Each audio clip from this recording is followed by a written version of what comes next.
One of my favorite exercises in the gym is the RDL, the Romanian deadlift. The issue is, it's a technically difficult movement, and I see people often make mistakes with it.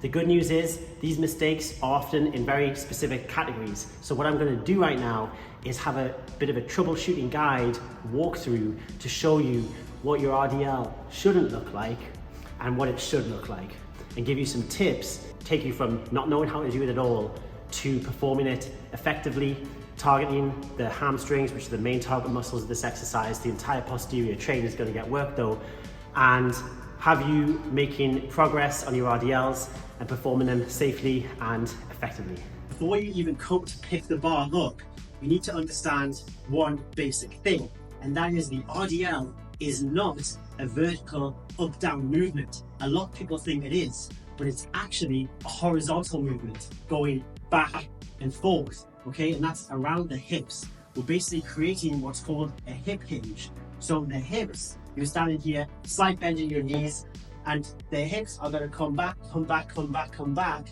and you're gonna feel a really nice, well, not necessarily nice, you're gonna feel a big stretch in your hamstring, in the back of your thigh.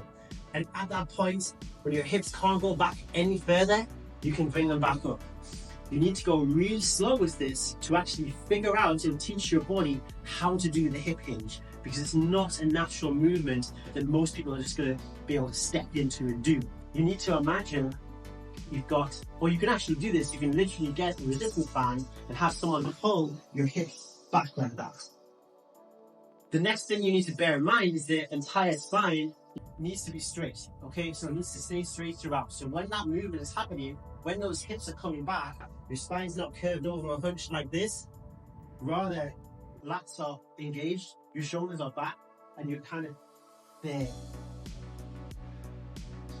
The shoulders are going to be engaged because you're pulling, it's this motion, okay? So you imagine you've got something here and you're pulling it towards you like this.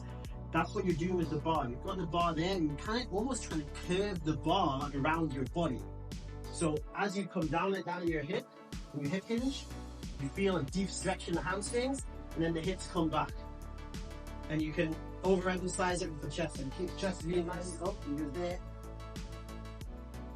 There you go. So these are the two very common mistakes in execution to avoid in your RDL. The first one is basically thinking of the movement as that vertical up down. So no tension in the arms, no engagement of the back of any kind, and then just put the bar down and pick it up like this. Obviously, this is not ideal.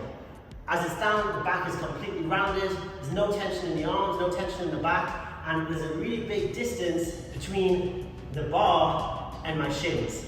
And you're really not going to be able to overload this. This is just a rubbish movement, to be honest. You're not going to get much out of that at all. The second common error in execution I see is something which is a bit of a melded version of a deadlift and a squat. So they may get a slight bit right here, but then there's something like this. And they're kind of still thinking about putting the bar down on the ground. So they're coming here like, oh, there we go, it's like that.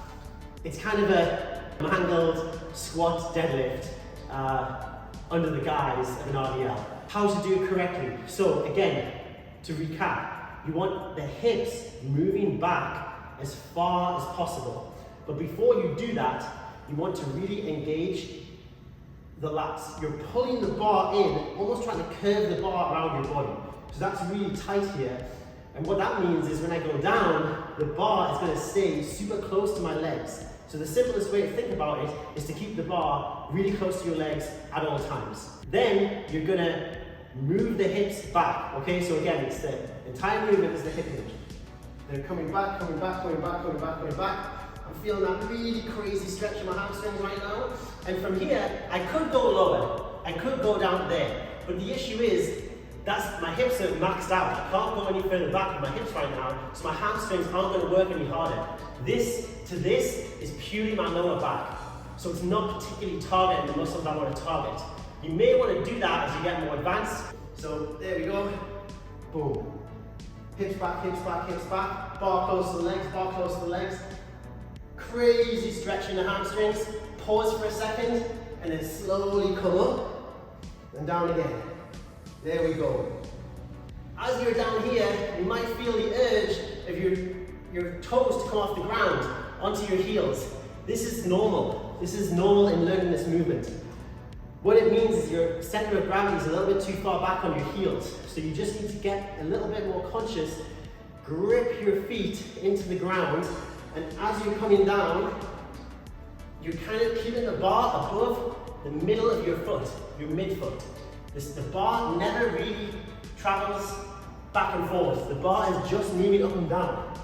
It's going against the legs, but the bar path is pretty straight over the midfoot. And the hips come back.